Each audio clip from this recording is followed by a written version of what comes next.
Assalamualaikum warahmatullahi wabarakatuh. Senang berjumpa lagi dengan ibu-ibu hamil di wilayah kerja Puskesmas Wolong.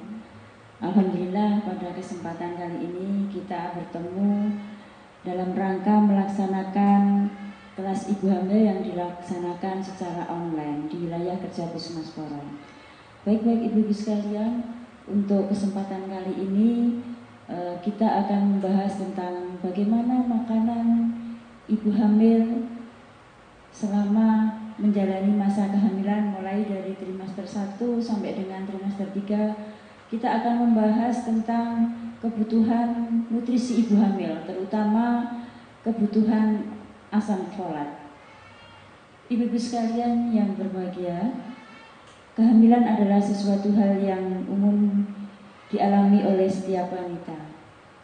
Ada beberapa hal yang perlu kita perhatikan, terutama di dalam hal bagaimana kecukupan ibu hamil selama kehamilan itu berlangsung. Ibu-ibu hamil yang berbahagia, kita ketahui bahwa nutrisi yang dibutuhkan oleh ibu hamil itu terdiri dari makronutrien yang disebut sebagai makronutrien serta yang disebut sebagai mikronutrien. Kedua zat gizi tersebut adalah sangat dibutuhkan untuk menjaga kesehatan ibu hamil maupun untuk perkembangan janin yang dikandungnya.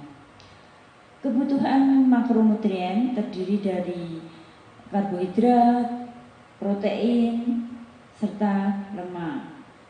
Kemudian untuk kebutuhan mikronutrien selama kehamilan, kita tahu bahwa kebutuhan mikronutrien ini terdiri dari banyak sekali ya, ada zinc, zat besi, asam folat, yodium, magnesium, kalsium, dan lain sebagainya, yang mana semuanya itu dibutuhkan dan kebutuhannya meningkat selama kehamilan. Untuk kebutuhan gizi selama kehamilan itu terjadi peningkatan ibu-ibu sekalian ya, karena di samping untuk kesehatan ibu juga kita untuk pertumbuhan janin yang dikandung.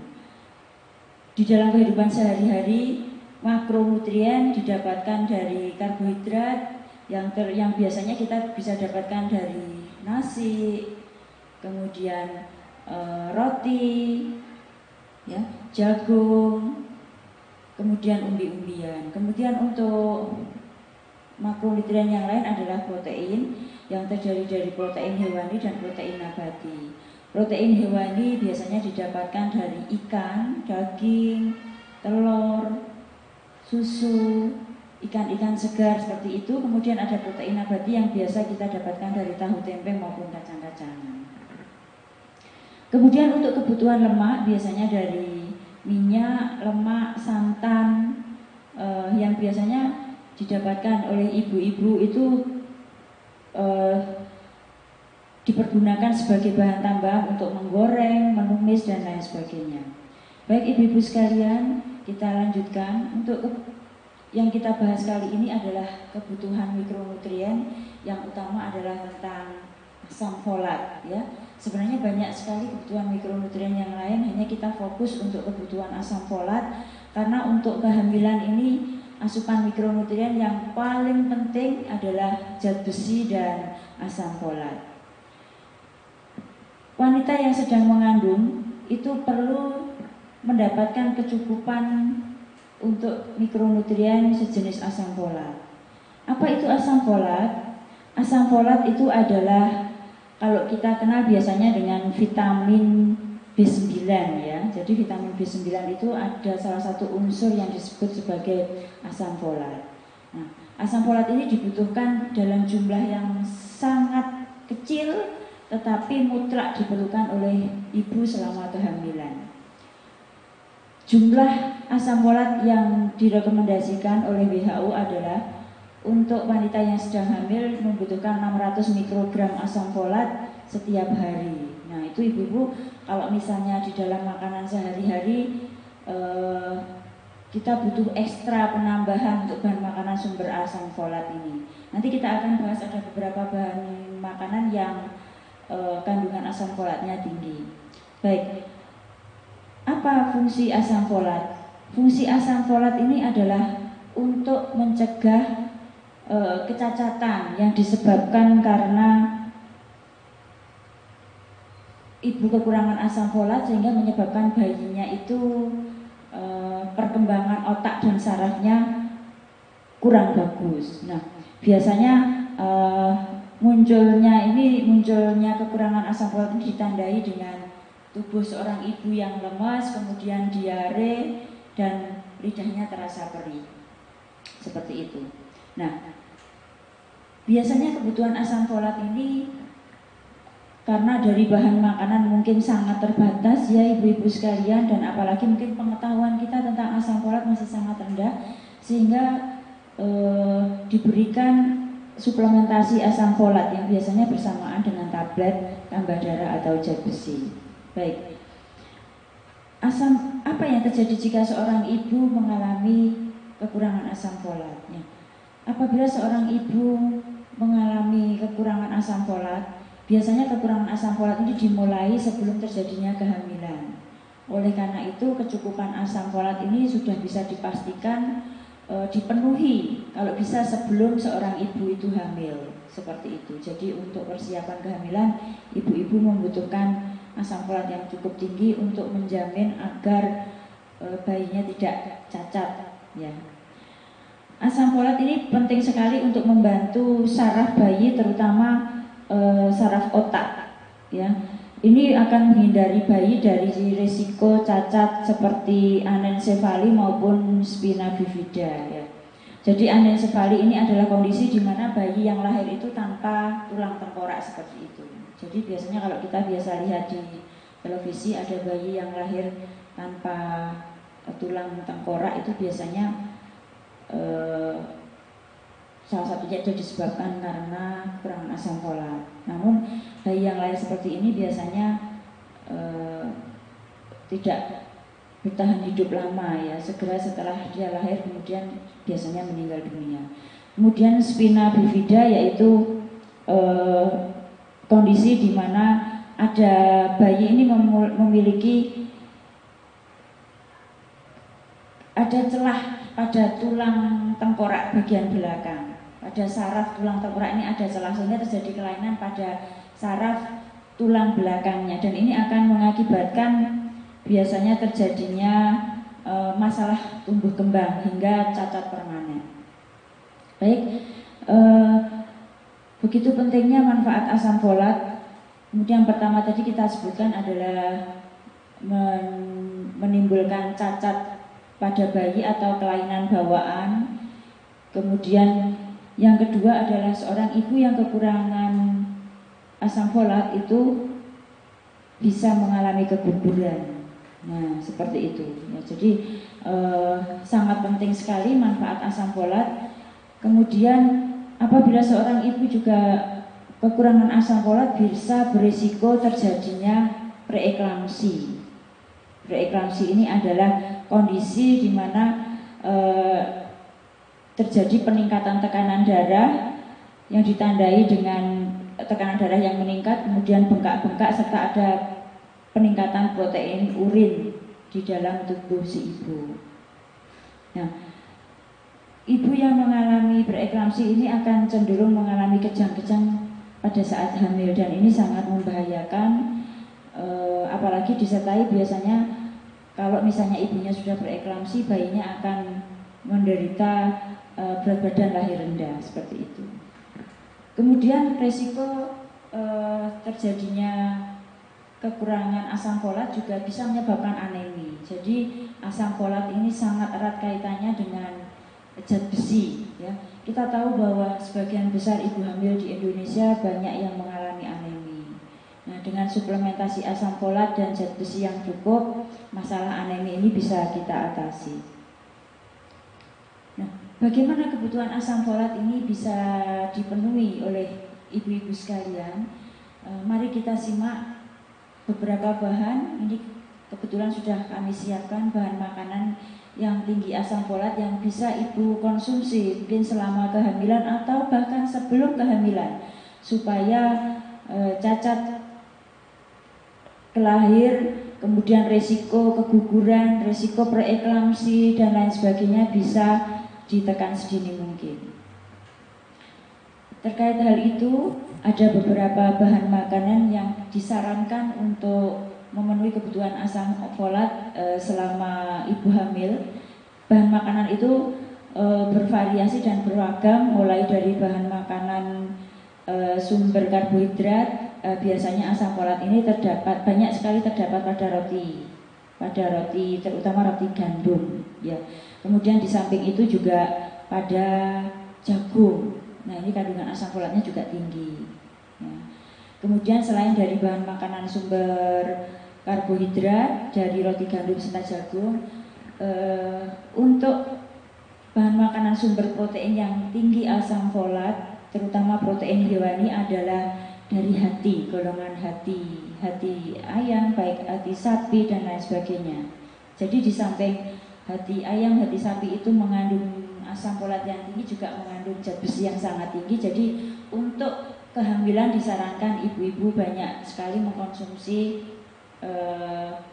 hati, ya. Di samping itu juga telur. Nah, telur ini baik telur ayam maupun telur puyuh, ya, bisa dipergunakan sebagai makanan tambahan atau makanan ekstra selama kehamilan. Oh ya, ibu-ibu sekalian, untuk makanan ibu hamil itu kecukupannya adalah ada penambahan sekitar 700 kalori. Nah, kalau kita kalau kita wujudkan dalam bentuk makanan, itu bisa, kalau biasanya makannya misalnya sehari 3 piring, maka selama kita hamil disarankan untuk penambahan 1 sampai dengan 2 piring lebih banyak dari biasanya. Nah, kalau misalnya 1 sampai 2 piring lebih banyak dari biasanya ternyata volumenya terlalu banyak atau ibu-ibu tidak mampu, maka bisa ditambahkan dalam bentuk selingan atau makanan tambahan yang berat seperti kolak kacang hijau, atau mungkin berupa susu, jadi tambahan 1 sampai dengan 2 gelas susu per hari, atau mungkin ibu-ibu bisa camilannya berupa kacang tanah begitu direbus, ya, kacang tanah direbus untuk camilan, kemudian atau bisa berupa kacang hijau yang dibuat kolak seperti itu, ya. Nah, terus gimana Bu dengan penambahan santan? Penambahan santan atau bahan makanan sumber lemak sangat dianjurkan untuk ibu hamil, jadi tidak ada masalah, ya. Jadi susu, kacang hijau, mungkin telur itu dianjurkan untuk ibu hamil, karena di samping kandungan proteinnya yang tinggi sebagai sumber makronutrien, juga kandungan asam folatnya yang tinggi. Nah, untuk buah-buahan itu yang tinggi asam folat adalah buah apukat, ya. Jadi buah apukat, jadi kebetulan ada juga buah apukat di sini. Kemudian jeruk, ya. Jeruk ini kandungan asam folatnya juga tinggi. Jadi ini bisa dipakai untuk tambahan asam folat. Ketika ibu mengkonsumsi 2 buah jeruk untuk buah atau tambahan di dalam makanan sehari-hari, maka 1/5 kebutuhan asam folat itu sudah terpenuhi, ya. Jadi 2 buah jeruk ini. Kemudian di samping itu buah pepaya, ya, buah pepaya serta pisang, ya. Jadi pisang seperti ini bisa dipakai untuk tambahan untuk mencukupi kebutuhan asam folat. Nah, kemudian untuk sejenis sayur-sayuran yang tinggi kandungan asam folatnya adalah brokoli, ya. Jadi ini brokoli dan kembang kol. Nah, di samping brokoli serta kembang kol,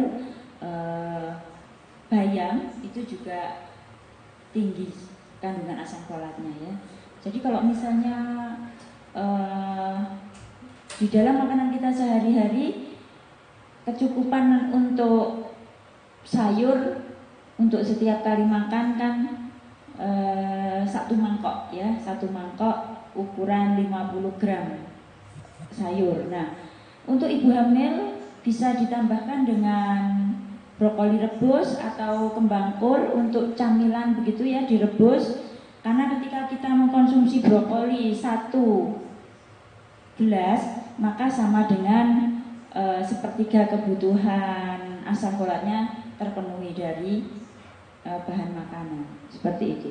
Termasuk juga kembang kol ya. Jadi ini bisa diolah dengan berbagai macam ragam, bisa dipakai untuk sayuran maupun untuk camilan.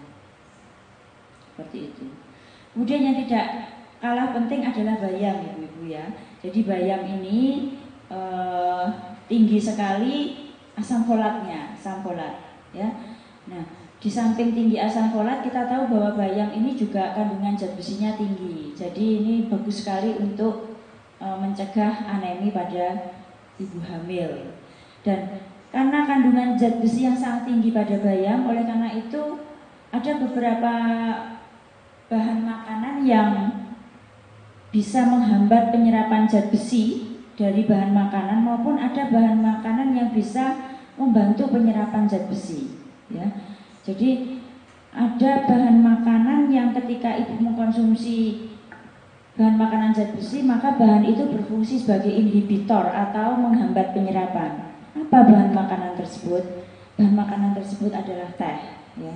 Jadi selama kehamilan mungkin tidak disarankan ibu-ibu untuk minum teh ya. Nah, zat besi yang ada di dalam sayur ini akan terserap hanya 30% ketika kita mengkonsumsi teh ya. Tetapi ada bahan yang membantu penyerapan zat besi, yaitu bahan makanan sumber vitamin C ya, yaitu terutama jeruk. Nah, oleh karena itu kalau ibu-ibu sudah yakin mengkonsumsi zat besi dari sayur, maka dipastikan tidak minum minuman yang berupa teh ya. Jadi disarankan bisa minumnya berupa susu atau sari jeruk seperti itu. Nah, kemudian beberapa macam kacang-kacangan ini juga kandungan zat besinya sangat tinggi, terutama kacang merah, kemudian kacang hijau maupun kacang tanah ya. Nah, ini bagus sekali dipakai untuk makanan tambahan selama hamil, karena bahan makanan sumber kacang-kacangan ini di samping kandungan proteinnya tinggi, juga kandungan asam folatnya tinggi ya. Jadi daripada nanti camilannya misalnya berupa kerupuk atau snack-snack yang lain, untuk ibu hamil lebih disarankan untuk mengkonsumsi camilan berupa kacang-kacangan seperti itu. Nah, ibu-ibu sekalian yang berbahagia, ketika seorang ibu itu mengkonsumsi bahan makanan sumber asam folat, pasti karena saking tingginya kebutuhan asam folat, kita tahu tadi dalam sehari sekitar 600 mikrogram. Sedangkan kalau misalnya ibu hamil yang pernah melahirkan bayi yang cacat sehubungan dengan kekurangan asam folat, maka disarankan untuk mengkonsumsi asam folat, kebutuhan asam folatnya meningkat sampai 4000 mikrogram. Kita bayangkan ibu-ibu sekalian, kalau misalnya dari bahan makanan sehari-hari mungkin masih terlalu kurang kandungan asam folatnya. Oleh karena itu, untuk kebutuhan asam folat biasanya dipenuhi dari suplementasi asam folat seperti ini. Biasanya ada asam folat yang langsung jadi satu tablet dengan tablet tambah darah ya. Jadi ibu hamil disarankan untuk mengkonsumsi tablet tambah darah minimal 90 tablet selama kehamilan. Nah, seperti itu. Jadi demikian ibu-ibu hamil yang bisa saya jelaskan pada tatap muka kali ini. Mungkin untuk pertemuan-pertemuan selanjutnya kita akan membahas tentang kebutuhan mikronutrien atau zat gizi yang lain secara bertahap. Demikian penjelasan dari saya, kurang lebihnya saya mohon maaf dan saya akhiri. Assalamualaikum warahmatullahi wabarakatuh.